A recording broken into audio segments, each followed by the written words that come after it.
Olá, meu querido ouvinte da Palavra do Eterno, a paz do Mestre esteja presente em cada coração.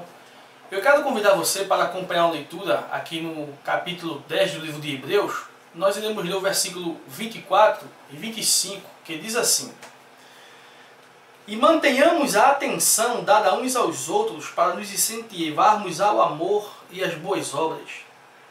Não negligenciemos nossas reuniões congregacionais, como fazem alguns.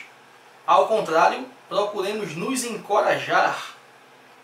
Quanto mais quando vocês percebem a aproximação do dia. Meu querido ouvinte da Palavra do Eterno, esse versículo que eu acabei de ler, para alguns, ele é um versículo muito polêmico. Ele é um versículo que causa polêmica, porque em algumas versões está escrito: e não abandoneis a vossa congregação, como ele costume de alguns, principalmente na versão Almeida.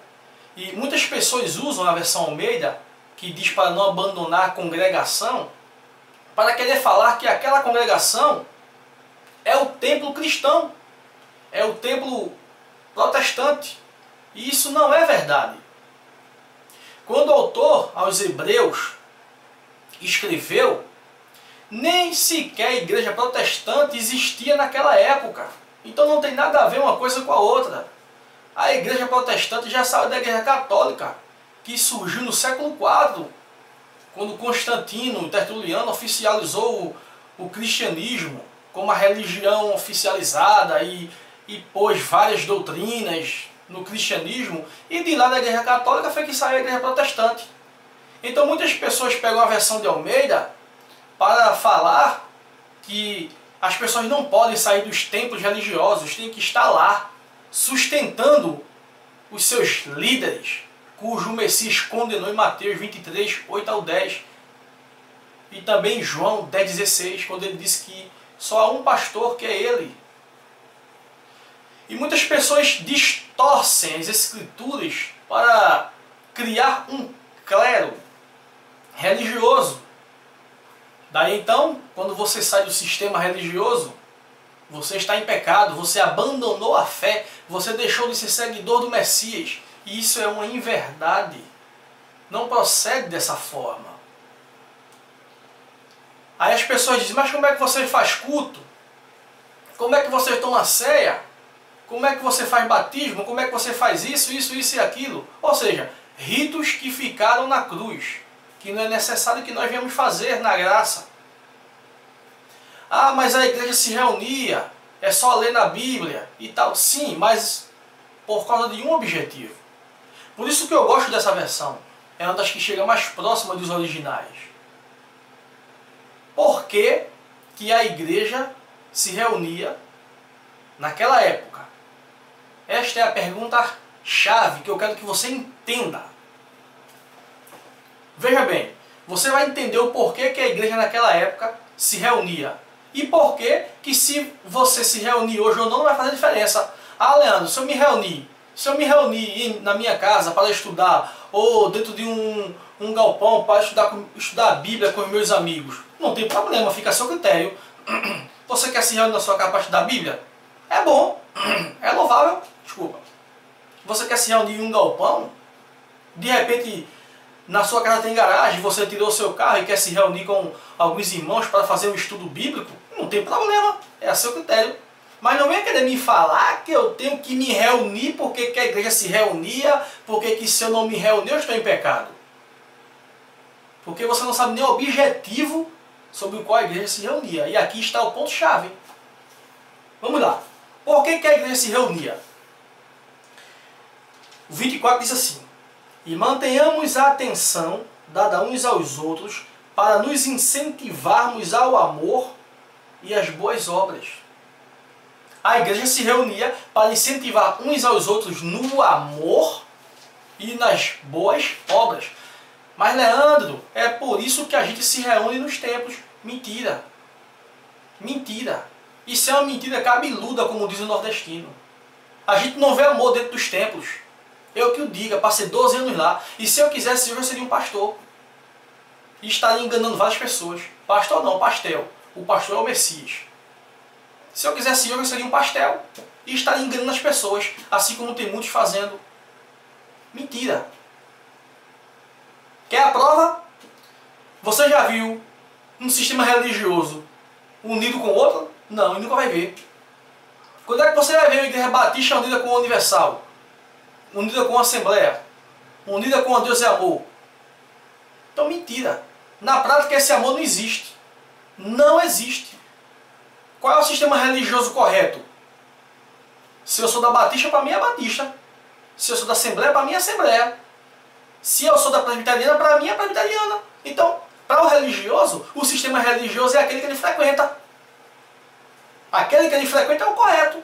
Então, cadê o amor na prática? Não existe. Só da boca para fora. Da boca para fora. Por que que a igreja se reunia? Aqui está o ponto-chave no 25 também. Não negligenciemos nossas reuniões congregacionais. Olhe lá o que ele está fazendo.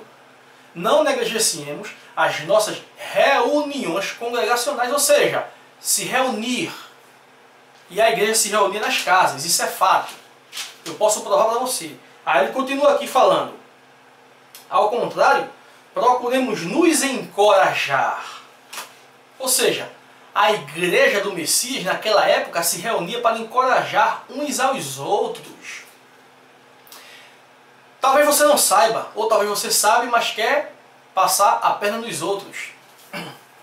Na época, quando o nosso Messias veio ao mundo, o judeu não creu na mensagem do Messias. Eles esperavam um grande rei. E o Messias veio de forma simples, eles não creram no Messias. E quando o Messias morreu, rasgou o véu do templo, deu acesso livre a nós irmos ao Pai diretamente, sem precisar de um guru religioso, e nós hoje temos essa liberdade. Então o que é que acontece? Muitas pessoas estavam saindo do judaísmo e abraçando a fé cristã. Muitas pessoas estavam saindo do judaísmo, estavam abandonando as práticas judaicas e abraçando a fé no Messias, a fé no Salvador. E os judeus estavam perdendo cada dia adeptos do judaísmo. Por isso que eles começaram a perseguir a igreja do Eterno. Por isso que eles começaram a perseguir. Então, é por isso que o autor aos Hebreus, note que é a carta aos Hebreus, note que é a carta que eu li aos Hebreus, querem os Hebreus? A resposta é simples. Então, por isso que o autor aos Hebreus ele escreve: e não negligenciemos as nossas reuniões congregacionais. Ou seja, eles se reuniam naquela época, como eu acabei de ler, para incentivar uns aos outros devido à perseguição. A perseguição era tão grande que eles estavam ali firmes, incentivando uns aos outros. De que forma?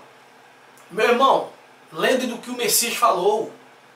O Messias disse que seria difícil, a caminhada não seria fácil. Vai ser duro, mas nós venceremos, porque o Messias nos prometeu. Não abandonem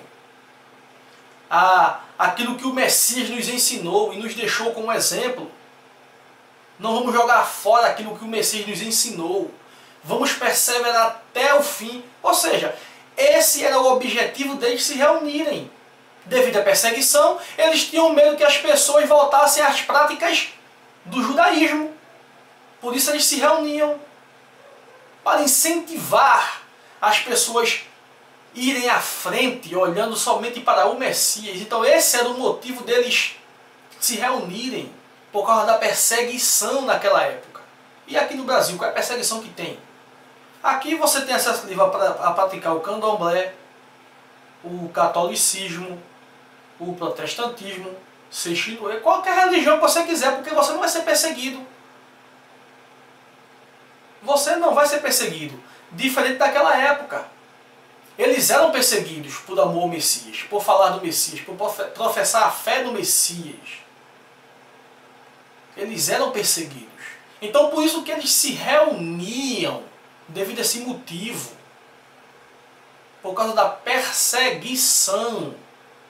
Eles não se reuniam para estar praticando ritos religiosos, que ficou tudo na cruz. É por isso que lá em Hebreus, no próprio capítulo que eu li, no versículo 9, do 1 ao 10, vai dizer que toda a liturgia do templo ficou para trás. Toda a liturgia de templo passou, caducou. Hebreus 9.1 fala sobre isso.